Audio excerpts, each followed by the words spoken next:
soignants ou des patients et les exigences médicales et scientifiques quelque part. Pour revenir à ce que tu disais, Marie, qui est très juste, c'est-à-dire qu'on ne met pas tout et n'importe quoi à l'hôpital, ça n'a rien, voilà, ça n'a pas forcément de sens et en même temps, il faut pouvoir proposer une diversité et être à l'écoute des demandes spécifiques. Ça rejoint un peu les échanges qu'on avait eus il y a quelque temps, de se dire où est la limite en fait. Quelle est la limite de ça on peut intégrer ou non on ne peut pas intégrer et qu'est-ce qu'on répond finalement à un patient qui veut faire une pratique bah, ok, elle n'est pas validée scientifiquement. Et de toute façon, il y va. Quel est le positionnement qu'on doit adopter? Comment on fait, en fait? Qu'est-ce qu'on met? Quelle est la limite? Et comment voilà, on fait on concilie les deux. Et Alors, là, c'est une question, je veux bien répondre, et puis après je vous laisserai la parole, mais c'est une question qui nous travaille énormément actuellement à l'Institut de médecine intégrative. Et donc, alors, je crois pas qu'il y ait une réponse oui ou non. Je pense que ce sera de toute façon des réponses qu'il va falloir qu'on formule.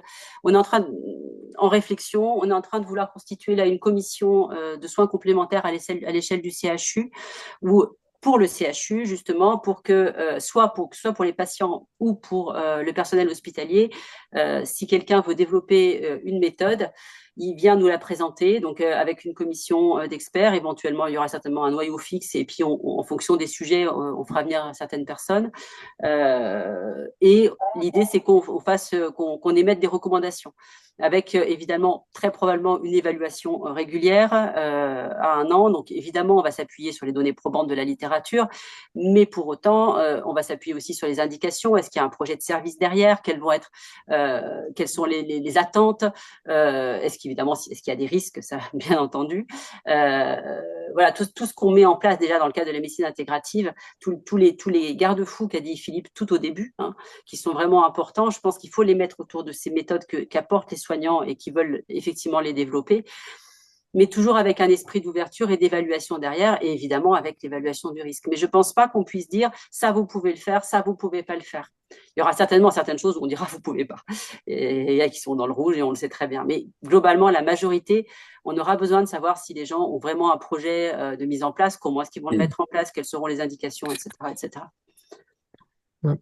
Peut-être je vais résumer ça par un mot qui, du coup, comme il est résumé, peut être critiquable, mais pour moi, ça doit être du bon sens argumenté. Bon sens, je reprends ce que disait Philippe tout à l'heure. Argumenté, c'est-à-dire en fonction de la science, des pratiques aussi parfois qu'a pu avoir le patient lui-même en dehors, etc., etc. Voilà, pour moi, c'est de l'ordre du bon sens argumenté. Je vais reprendre ce que je disais tout à l'heure, c'est-à-dire d'avoir des espaces dans lesquels on se pose en équipe pour pouvoir réfléchir à la situation, de pouvoir la discuter et de refaire confiance à l'humain. Mm. C'est-à-dire on est quand même des êtres qui pensent, on est quand même des êtres qui sont hyper motivés quand même par leur métier, et donc on a envie de penser, on a envie d'aller vers des choses qui pourront être utiles. Ça inclut l'idée que l'on peut aussi parfois se tromper. Ça inclut l'idée que l'on peut aussi parfois ne pas voir un certain nombre de choses. Mais c'est aussi ça l'héritage de la clinique. Et en tout cas de se dire à plusieurs avec des expertises multiples, de pouvoir penser une situation, y compris avec, encore une fois, les besoins du patient, ce que lui en dit, ce qu'il a pu essayer ou pas en dehors, de toujours garantir une sécurité, un espace de sécurité dans tout ce qui va pouvoir être fait, mais c'est vraiment du bon sens argumenté, c'est-à-dire de faire confiance à l'humain qui pense, qui a ses connaissances, qui peut avoir ses références, qui peut faire appel à des tiers pour ensuite choisir ou en tout cas guider un choix qui paraît être le plus adapté, logique et souhaitable à un moment donné et dans une certaine adaptation. Il faut toujours évaluer. On parle toujours de l'évaluation en fait en science avec des grosses machines, etc. Oui, bien sûr, c'est important, mais l'évaluation des pratiques sur le terrain, c'est-à-dire ne rien mettre en place sans qu'on ait aussi défini deux, trois indicateurs que l'on va suivre et qui vont nous permettre de savoir si la voie qui a été discutée et choisie semble être aussi pertinente qu'on le souhaitait. mais la médecine actuelle, est-ce qu'elle est prête, justement, cette médecine ou qui ne jure que par la science, est-elle prête aujourd'hui à s'arrêter à du bon sens argumenté que moi j'entends, hein, mais est-ce Ouais. qu'aujourd'hui on est prêt socialement, la médecine, est-ce qu'il y a justement pas un choc des cultures entre la médecine actuelle, sa surtechnicité, et la médecine intégrative qui est en train de naître évidemment en France? Est-ce que ça, on ne devient pas on n'avance pas vers une forme de confrontation qui ne devrait pas en être une, on est entièrement d'accord, mais est-ce qu'on est prêt à ça aujourd'hui? Je pense que les gens ont envie de ça. Bah oui, bien Et sûr. que plus on ne le pense pas, et dans les gens, j'inclus tout le monde, patients, famille, aidants, soignants, etc. Et Clairement. c'est que justement, en ne pensant pas à ces interstices, on est en train de radicaliser de tous les côtés. Et chacun se recroqueville sur ses arguments princeps. Il Mm. me semble qu'il y a une envie de tout le monde, vraiment, de retrouver ça, de réaménager ça, de vivre cette aventure-là parce qu'on voit bien quels sont les besoins. Il faut vraiment être aveugle pour pas voir les limites des choses et de se dire, il y a peut-être des choses qui peuvent être pensées. J'ai la naïveté parce que je connais ça beaucoup moins bien que Philippe et Marie, donc je suis peut-être très, très, très naïf. Je suis plus à l'hôpital à temps plein, donc c'est pour ça que je parle de ma naïveté. Mais ma naïveté, elle est quand même de penser ce que disait Philippe tout à l'heure, c'est que je pense qu'en fait, on est arrivé beaucoup plus à une organisation mal faite qu'à une organisation dans laquelle il manquerait ou on ne pourrait pas. C'est-à-dire, j'ai quand même l'impression qu'il y a, ce que je veux pas, enfin, je veux pas attaquer effectivement non plus la QVT, etc., parce qu'il y a des gens qui sont très bien dedans et qui sont hyper motivés, mais on voit bien aussi combien l'énergie et l'argent n'a pas forcément été mis là où il devait être mis, et que peut-être il y a effectivement un petit rétropédalage et de se dire, waouh, il faut peut-être tout poser sur la table et dans tous les secteurs repositionner. Enfin, ce que je disais tout à l'heure, évidemment, c'est voilà, c'est pas grand-chose, mais je crois que l'on souffre vraiment d'un manque de confiance mutuelle à tous les niveaux. C'est-à-dire qu'on ne se fait pas confiance dans notre capacité à pouvoir penser des solutions, à pouvoir proposer des choses qui peut-être peuvent paraître parfois un peu créatives, etc., mais avec une évaluation qui peuvent être essayées. Je pense que l'on manque vraiment de confiance mutuelle pour pouvoir essayer de remettre tout ça sur la table.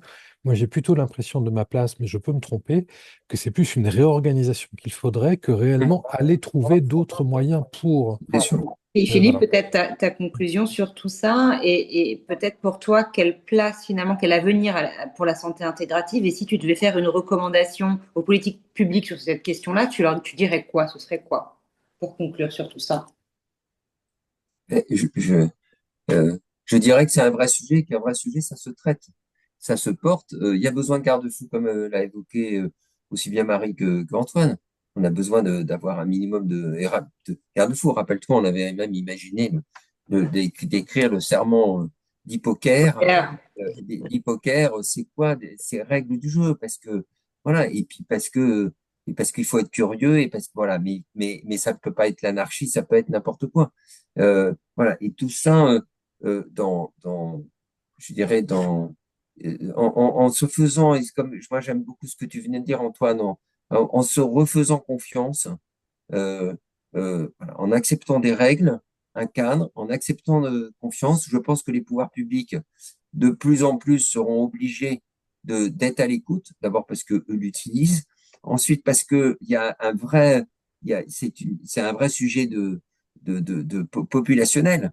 Euh, et que je pense que tout ce qu'on est en train de découvrir en matière plus scientifique nous réinterroge sur le mode de fonctionnement de notre corps et de notre esprit.